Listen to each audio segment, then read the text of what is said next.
ये है JEE advance 2023 का एक बहुत ही बेहतरीन सवाल।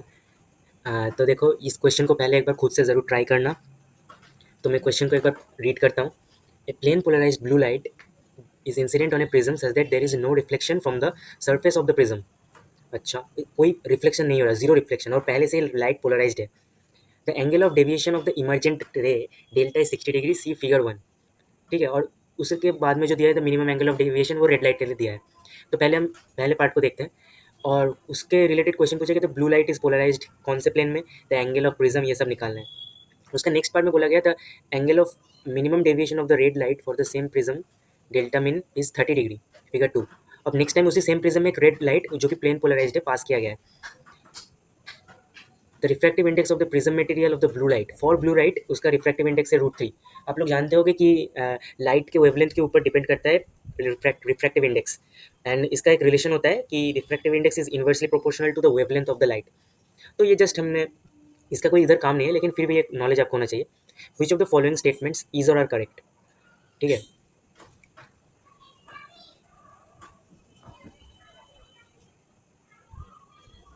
तो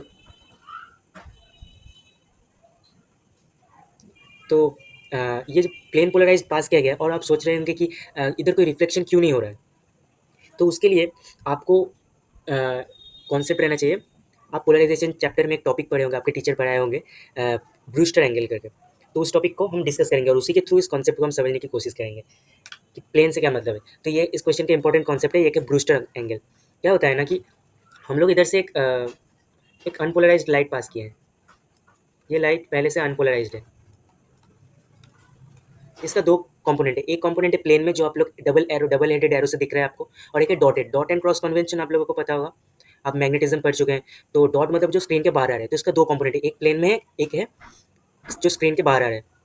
क्या होता है ना, जो इस अनपोलराइज लाइट को जब पास करते किसी एंगल में, इस एंगल को मैं नाम दिया थीटा बी, यानी कि ब्रूस्टर एंगल। इस एंगल का क्या रीज़न होता है मैं बाद में बताता हूँ। तो क्या होता है ना कि ये जो रिफ्लेक्टेड रे है, ये जो रिफ्लेक्टेड रे आपको दिख रहा है, दिस इज रिफ्लेक्टेड, एंड ये रिफ्रैक्टेड रे, इसके बीच का जो एंगल होता है वो होता है 90 डिग्री। और इसका कॉन्सिक्वेंस क्या होता है कि ये जब ये रिफ्लेक्टेड रे होता है, ये पोलराइज्ड आता है हमें, जो मिलता है रिफ्लेक्टेड रे, ये कंप्लीटली पोलराइज्ड मिलता है, यानी कि सेम पोलराइजेशन वाला। और ये हमें मिलता है पार्शियली पोलराइज्ड। और इसका रीज़न क्या है मैं अभी डिस्कस करता हूँ।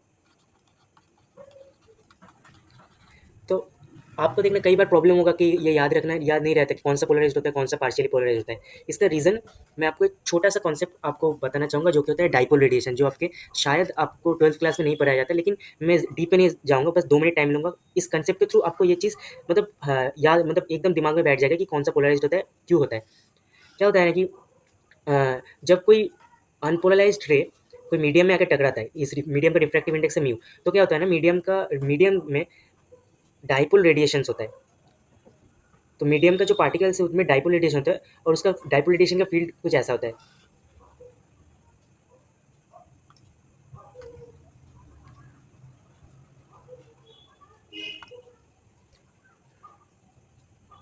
ये अगर पोलराइजेशन है, जिस पोलराइजेशन में ओरिएंटेशन ऑफ द पोलराइजेशन है, तो उसके अक्रॉस ना डाइपोल रेडिएशन का फील्ड कुछ ऐसा होता है, दिखाता हूँ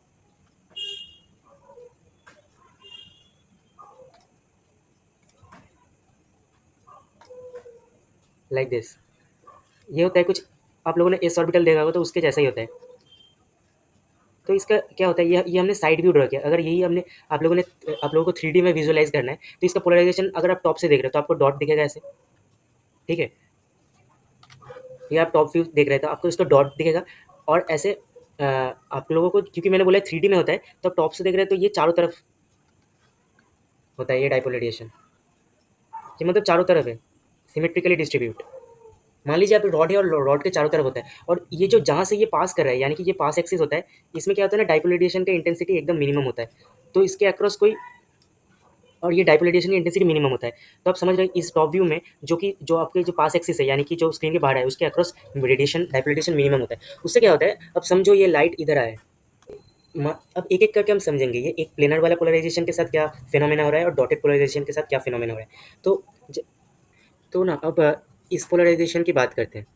ये वाला पोलराइजेशन जब इधर आके टकरा रहा है, इस मीडियम में आके, तो एट दिस सिचुएशन इसके साथ क्या क्या एग्जैक्टली हो रहा है वो हम एक्सप्लेन करते हैं, इसलिए मैंने दोनों डायग्राम ड्रॉ किए। इसमें हम प्लेनर वाला एक्सप्लेन करेंगे और इसमें डॉटेड पोलराइजेशन के साथ क्या हो रहा है वो एक्सप्लेन करेंगे।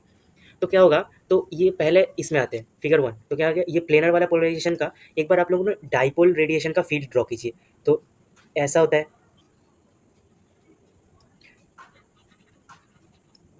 तो आप देख सकते हैं जो कि हमने बोला था कि अलोंग अलोंग दिस एक्सिस इसका रेडिएशन डाइपोल रेडिएशन जीरो है, इसलिए इस पोलराइजेशन का मतलब इधर ये अनपोलराइज्ड आके जब रिफ्लेक्ट हो रहा है, इसलिए अलोंग दिस डायरेक्शन रिफ्लेक्ट, ये वाला पोलराइजेशन इधर रिफ्लेक्ट नहीं हो रहा है क्योंकि इस along this axis dipole radiation is zero. तो तो ये प्लेनर वाला पोलराइजेशन इधर रिफ्लेक्टेड रे में नहीं आ रहा, समझ रहे हैं? तो ये वाला कंपोनेंट ओनली रिफ्लेक्ट होकर इधर आएगा, क्योंकि देखो आप इस अलोंग दिस एक्सिस इधर इसका डाइपोल रेडिएशन का फील्ड मैक्सिमम है, तो इसलिए ये वाला पोलराइजेशन ओनली रिफ्लेक्ट हो पाता है। अब इसी तरीके से आप डॉटेड का भी डाइपोल रेडिएशन का फील्ड ड्रॉ कीजिए, ये प्लेन से बाहर आ रहा है डॉटेड मतलब, तो इसका डाइपोल रेडिएशन का फील्ड हर तरफ है, जो हमने टॉप व्यू ड्रॉ किया था ऐसा भी है और ऐसा भी है। तो क्या है ना, देखिए तो इसका ये डॉटेड का क्या होता है कि ये dotted polarisation along this axis भी पास हो पाता है, ठीक है, और अलोंग दिस एक्सिस भी पास हो पाता है, क्योंकि इसका भी मतलब कुछ फील्ड रहता है इधर। इसका डाइपोल रेडिएशन जीरो होता है, वो एक्सिस ये पास एक्सिस जो मतलब बोर्ड के बाहर आ रहा है, तो इसके थ्रू तो पास हो ही जाता है। इसका मतलब फाइनली आप लोग देख सकते हैं कि इस दोनों फिगर को हम लोग अगर सुपर इम्पोज करें तो फाइनली कुछ ऐसा होता है कि ये डॉटेड रे आता है। मैं मतलब रफली एक स्केच बनाता हूँ। तो क्या होता है ना, जो रिफ्लेक्ट होता है उसमें ये डॉटेड वाला पोलराइजेशन जो प्लेन के बाहर होता है वो रहता है, और जो रिफ्रैक्ट होता है उसमें दोनों दोनों ही रहता है, ये भी रहता है डॉटेड भी रहता है। और जब हमने ये अनपोलराइज्ड रे पास किया तब ये होता है, ठीक है। तो क्या होता है देखो, तो फाइनली हमारा रिजल्ट है कि जो रिफ्लेक्ट होता है this is completely polarised, completely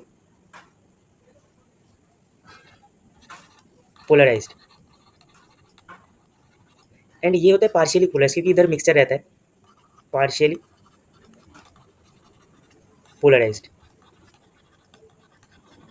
तो आप लोग आई थिंक आपको ये क्लियर हो गया क्योंकि क्यों ये प्लेनर वाला कंपोनेंट इधर इधर रिफ्लेक्ट नहीं हो पा रहा है, और जब ये ब्रूस्टर एंगल में किया तभी होता है ये फिनोमेना, ठीक है। और इसका एंगल आप लोगों को पता होगा, ये जब ब्रूस्टर एंगल में लाइट इंसिडेंट होता है तो ये angle between reflected and refracted रे होता है 90 डिग्री, ये भी 90 डिग्री, ठीक है। तो आप आई थिंक आपको ये क्लियर हो गया कि प्लेनर वाला कंपोनेंट रिफ्लेक्ट नहीं हो पाता, ओनली आउट ऑफ प्लेन, मतलब ये डॉट वाला कंपोनेंट ही रिफ्लेक्ट हो पाता है। अब हम इस क्वेश्चन में आते हैं। इस क्वेश्चन में देखो पहले से ही प्लेन पोलराइज्ड है, इसका मतलब आई थिंक आपको अब 100% गारंटी होगा कि पहले से ही ये हमने ये प्लेनर वाला पोलराइजेशन भेजा होगा, तभी जाके इधर कोई रिफ्लेक्शन नहीं हो रहा है। क्योंकि ये अगर हमने प्लेनर भेजा होगा तब देखो क्या होता है, हमने अभी डिस्कस किया कि प्लेन वाला कंपोनेंट ही कोई रिफ्लेक्शन नहीं होता, तो वही सेम चीज़ इधर हो रहा है। पहले से अगर ये blue polar light is polarised in the plane of incidence, तो ये ट्रू होगा, तभी जाके इधर कोई रिफ्लेक्शन नहीं होगा। क्वेश्चन में बोला गया there is no reflection from the surface, अगर ये डॉटेड होता तो हो जाता, ठीक है। अब पूछा गया कि एंगल ऑफ प्रिज्म, तो ऑब्वियसली ये ब्रूस्टर एंगल में ये पोलराइजेशन का फिनोमेना होगा, तो ये इधर हम नॉर्मल ड्रॉ करते हैं, ये ऑब्वियसली ब्रूस्टर एंगल में पास किया गया। और ब्रूस्टर एंगल का कंडीशन होता है ब्रूस्टर एंगल का कंडीशन होता है tan of theta B is equal to refractive index mu.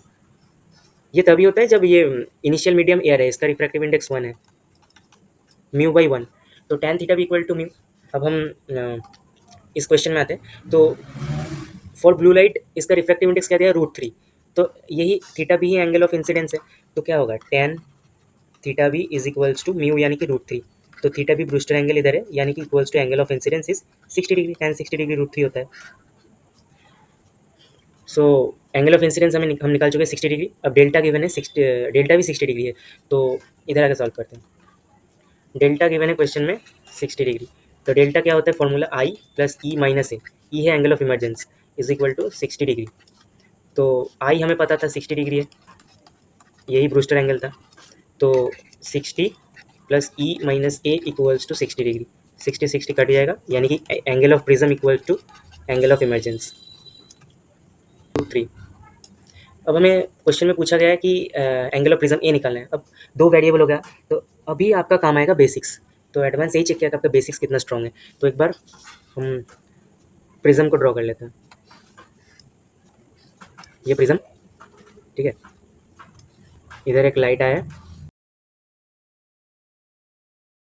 ठीक है, अब हम नॉर्मल ड्रॉ कर लेते हैं।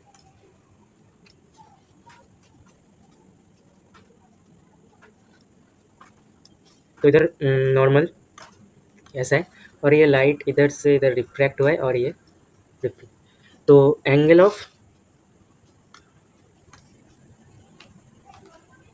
तो ये एंगल ऑफ आई इंसिडेंट, ये है एंगल ऑफ इमर्जेंस, ये वाला एंगल होता है R1 और ये वाला एंगल होता है R2, and this is angle of prism. तो देखो, अब हम स्नेल्स लॉ लगाते हैं, और ब्लू लाइट पास किया गया, तो ब्लू लाइट के लिए रिफ्रैक्टिव इंडेक्स है √3, ये गिवन है।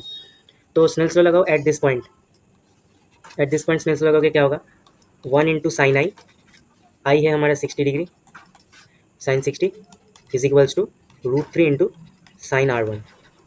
तो साइन 60 होता है √3/2, तो √3 कटेगा हाफ, यानी कि R1 इक्वल्स टू 30 डिग्री।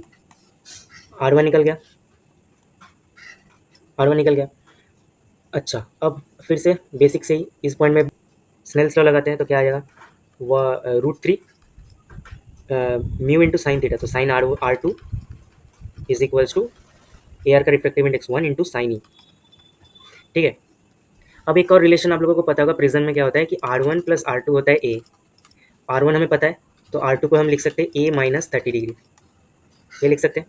क्यों करें, क्योंकि पूरा इक्वेशन ए में आ जाए, तो ये हो जाएगा √3 into sine R2 is A minus 30 degree is equals to sine E, और ई का वैल्यू ए है, तो साइन ई को हम साइन ए लिख लें, पूरा इक्वेशन ए में आ गया। तो ये होगा √3, और साइन का फॉर्मूला साइन ए कॉस बी, कॉस 30 होता है साइन 60 यानी कि √3/2 माइनस कॉस ए साइन 30 होता है half is equals to sine A.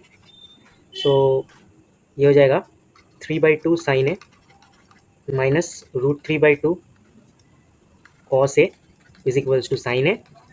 अब थोड़ा रीअरेंज करो, तो sine A/2 is equals to √3/2 cos A, तो ये 2 कटेगा, इधर से हमें आ गया कि tan A is equal to √3, यानी कि A इक्वल टू 60 डिग्री। तो angle of prism 60 degree, angle of emergency 60 degree. देखते कोई ऑप्शन है क्या, the angle of prism is 45 degree, गलत।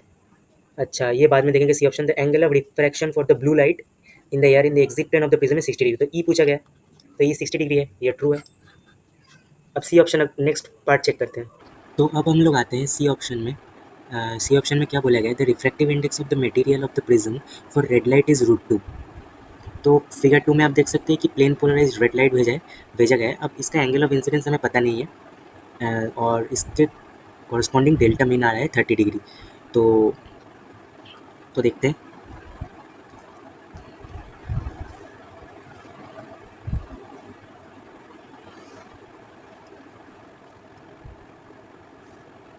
ये प्रिज्म है, और अब रेड लाइट भेजा गया है।